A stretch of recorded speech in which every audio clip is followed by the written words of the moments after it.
And a pleasant good evening on this Kansas City Chiefs instant reaction on the 580 Sports Talk YouTube channel at 580 Sports Talk on YouTube and on Facebook at WIBW News. The gang's all here. Dan Lucero, Brendan Wrzinski, Spencer Dupuis to recap for the first time in 2024 a Kansas City Chiefs loss. The Chiefs are perfect no more after a 30-21 loss to the Buffalo Bills this afternoon in Orchard Park, as the Bills continue their regular season mastery of the Chiefs.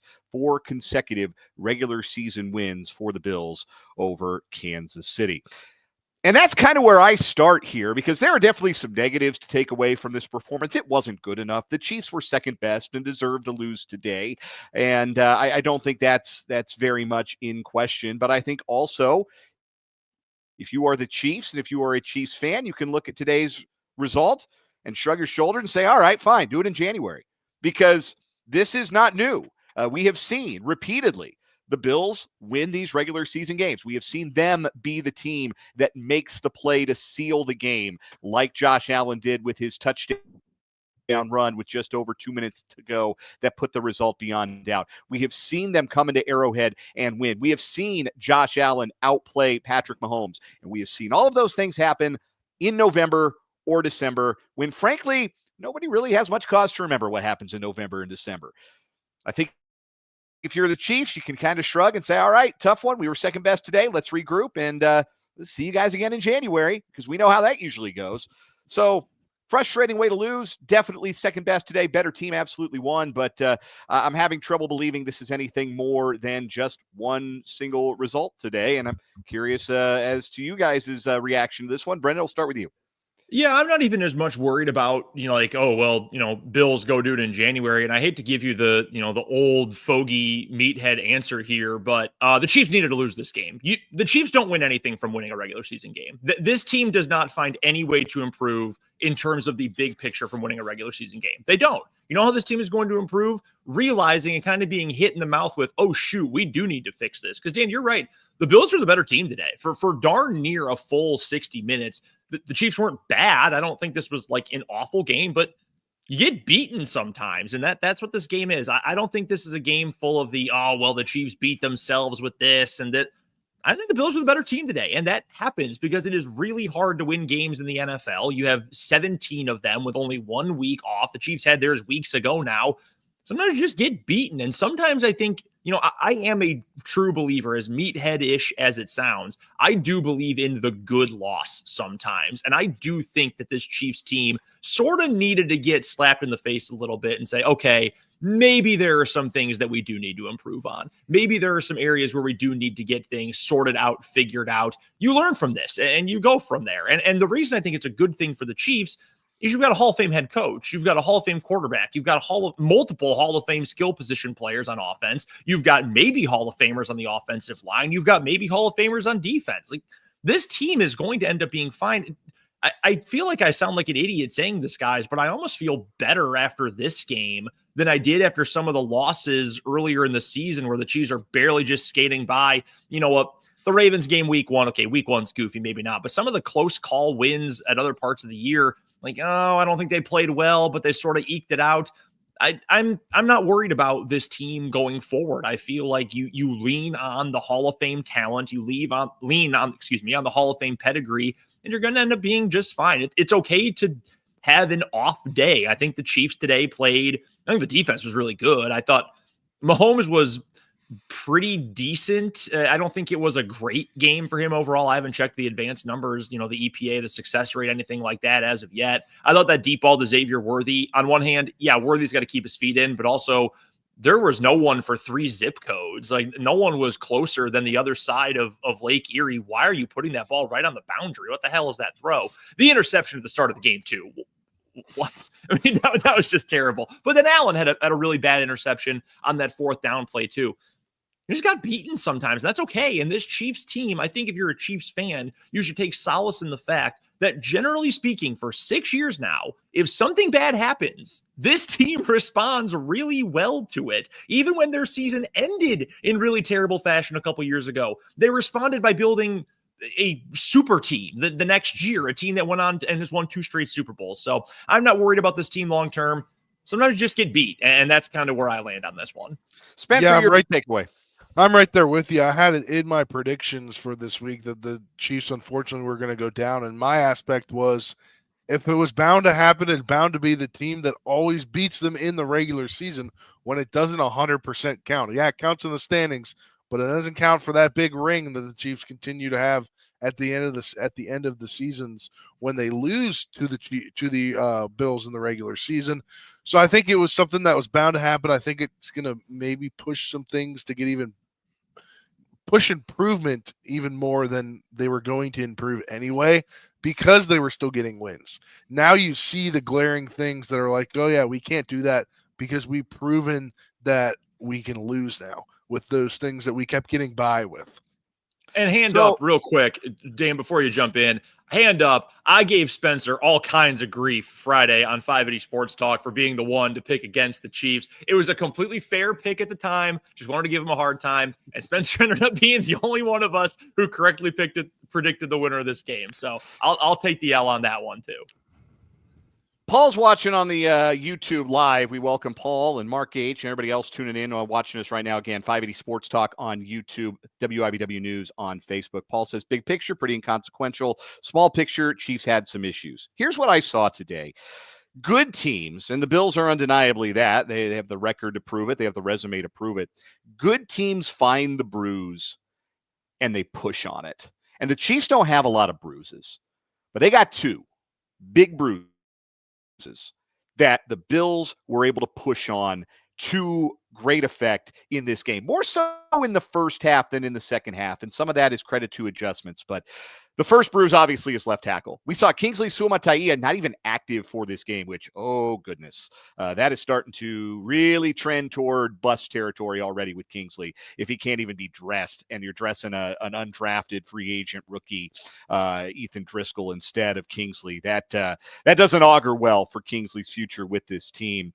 But Wanye Morris is a left tackle, and it wasn't good enough from Wanye in this game. I said he just had to not allow the field flipping play or the big play, but there were a couple of moments in this game where his presence, unfortunately, was a negative. I go back to the drive after the Chiefs had fallen behind 13-7, and Mahomes is sacked on a 3rd and 10. Von Miller got credit for the sack, but that's because Morris got beat bad off the left side, and Mahomes had to step up into the sack of Von Miller. There was also a holding foul that really hindered a drive. I'm going back to the drive. They had gotten 2 stops on Buffalo to start the second half. They took over midway through the third quarter. They had a 2nd down and 4. Mahomes with that scramble, that was negated on a holding call on Wanye Morris. They ended up having to punt the ball away on that drive. The Bills would score in the ensuing drive, take the 2-score lead, and the Chiefs were playing catch-up ever since. The Bills won that matchup, and Wanye Morris was a bruise that the Bills pressed on. The other bruise the Chiefs have right now is still the cornerback position opposite Trent McDuffie. It was a bad game for Najee Johnson. Both of the touchdown drives for the Bills happened in the first half because they hit a shot play over the top to beat Najee Johnson with Amari Cooper, and that's a bad matchup for Johnson. Cooper's an elite wide receiver, and look, he made great catches, and Josh Allen made great throws. The second one in particular that set up James Cook's second touchdown, that is a all-pro throw that Josh Allen made, and there is an element of cap tipping you have to have there, but he's not making that throw to Trent McDuffie's side.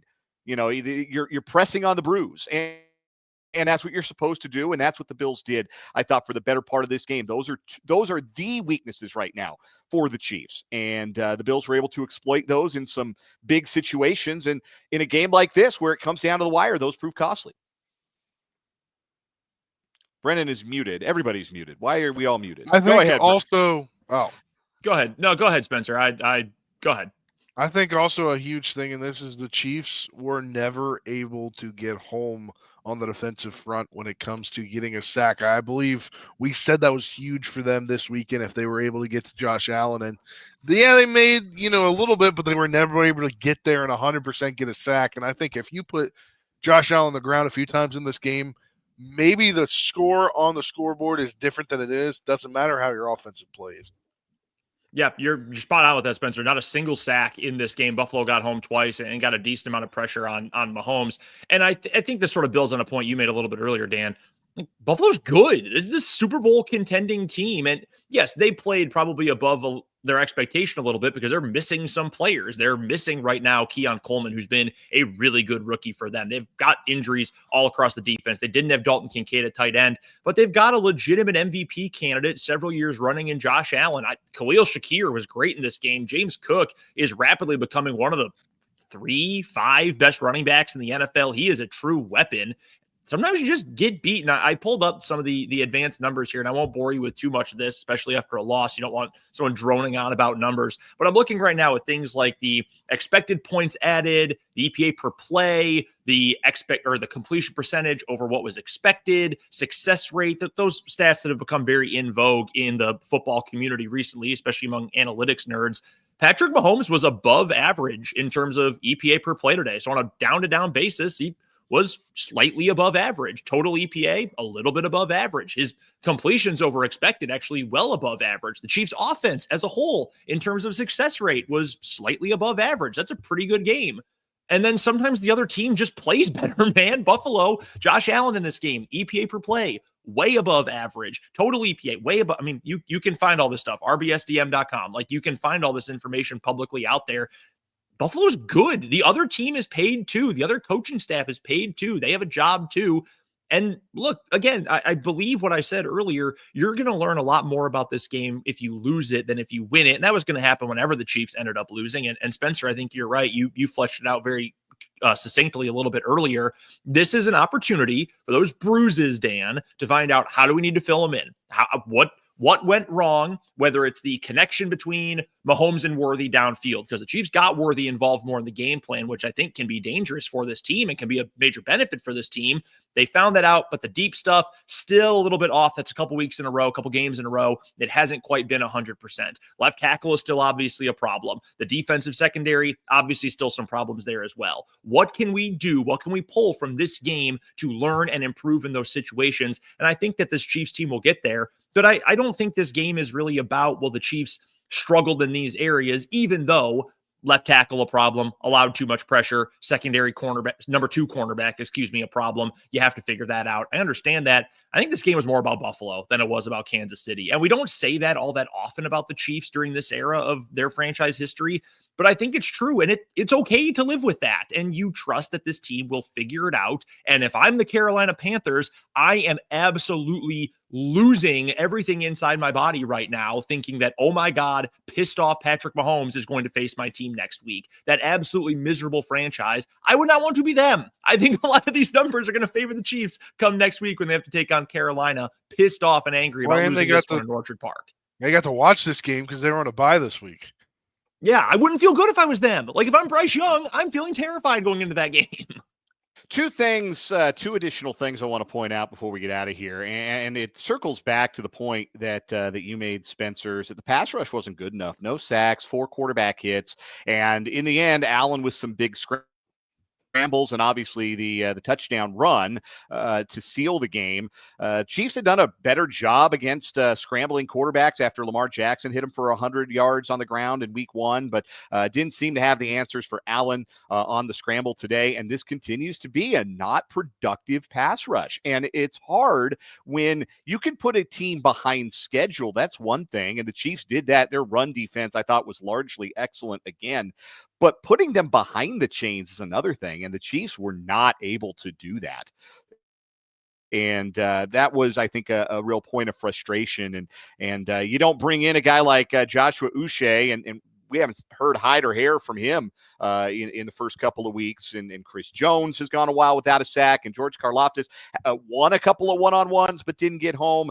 Pass rush has to get better, because when you don't get home with your pass rush, it exacerbates the fact that cornerback number 2 is a bit of a weakness right now. And it allowed the Bills to convert their third downs and make Khalil Shakir and Curtis Samuel and Mac Hollins effective weapons on third down, because you run around long enough, you're going to get open. And that's what a lack of pass rush allows you to do. The flip side of this, I think, for the Chiefs, who had all of their guys healthy in the passing game for the first time this year, and Xavier Worthy was great in the first half, and then they just didn't go back to him basically after the another misadventure on a deep ball on the sideline. Not a great throw, not a good enough throw by Mahomes, but Xavier Worthy forgot his footwork, and that should have been a big play. And 3 plays later, the Chiefs are punting. 4 for 61 and a touchdown to start the game. I loved the involvement of Worthy early, and then we just didn't see him after that. The other big guns were non-factors in the passing game today. 4 targets for DeAndre Hopkins, 3 catches, 29 yards. 4 targets for Travis Kelce, 2 catches, 8 yards. Those guys have to be better. The passing game, we really thought had an opportunity to have a big day against this Buffalo secondary, and that is decidedly, not what happened. Noah Gray had the 2 touchdowns, and that's big for him. I know that's big for Team Diabetes, Brendan. That's that's right. That's a win for Team Diabetes, but in the end, not good enough from the Chiefs, and good value for this loss. No question about it. There are games. There's a reason nobody's gone 17-0, or only 2 teams in history have ever gone undefeated through a regular season. It's really hard to win games in the NFL. We say it week in and week out, and it's true when you're on the losing side, just as it's true when you're on the winning side. Let's get some final thoughts here. We'll go in reverse order. Spencer, final thought on this one. I think it's basically kind of what I said earlier. You're going to take more from this loss than you would have taken if you would have won by 3 or less. So I think if you're the Chiefs, you go back to the drawing board. You've got a lot to work on. You could do that in the game against the Panthers, but then you got to turn around on Black Friday. So I think this is going to be the start. I mean, you got this week obviously to prepare, but then you got a short week the next week. So it's not a good. You don't want one loss to turn into 2 losses. It'd be a bad loss to the Panthers team. So I think, as Brendan said, Patrick Mahomes is going to take out his frustrations on the Panthers on Sunday.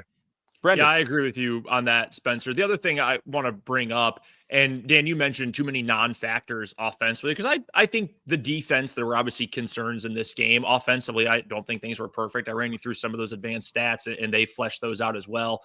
Patrick Mahomes completed a pass to 11 different players in this game. And this might sound kind of counterintuitive, because we hear during broadcasts all the time, oh, love that he's spreading it around, using all these weapons, spreading the wealth. That's too many. That's too many guys who are getting involved in the passing game. And I think that, part of that credit goes to Buffalo for defending well. DeAndre Hopkins finishes this game with just 3 catches for 29 yards. Did have a great downfield kind of intermediate throw in I think that was the third quarter, with Mahomes scrambling out to the far sideline, throws kind of against the grain. That was a great throw and great catch, and a really nice route by Hopkins too. But he needs to be more involved. If you want Worthy to be a key part of this game plan, I'm all for it. Cool, let's run with it.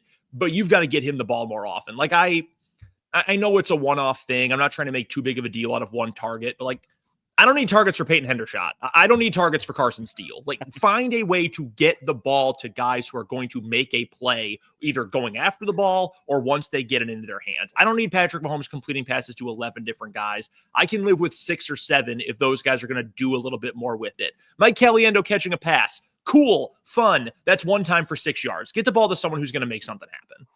Mike Caliendo now more catches this season than Sky Moore. I just wanted to throw that out there. Hate to kick a man while he's down and on IR, but I had to do it. Final thought for me. We mentioned this stat during the week.